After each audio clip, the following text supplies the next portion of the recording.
Welcome the our channel. Today we how to withdraw customer list from Constant Contact step by step clearly.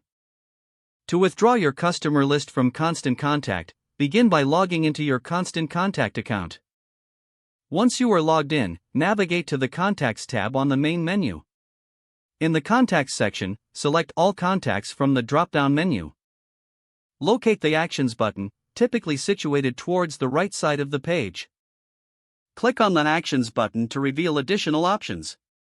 From the drop-down options, select Export Contacts. A new window will appear prompting you to choose how you want to export your data. Select the specific lists or segments you wish to export or choose all contacts if needed. Next, choose your preferred file format for the export, such as CSV. After making your selections, click on the Export button to initiate the process. You will receive a notification indicating that your export is being prepared. Once the export is ready, you will receive an email with a download link or be redirected to a download page. Click on the link provided to download your customer list file to your computer. Open the file using a spreadsheet application, like Excel, to review your contacts. Ensure that all required information has been correctly exported. Your customer list is now successfully withdrawn from Constant Contact and ready for use. If the page does not load, refresh the browser or try again in a private or incognito window.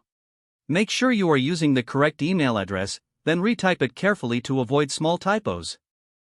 If your password is not accepted, use the reset option and create a new strong password you can remember.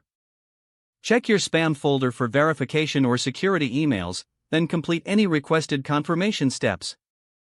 Enable two-factor authentication if available to improve account security and reduce unauthorized access risk.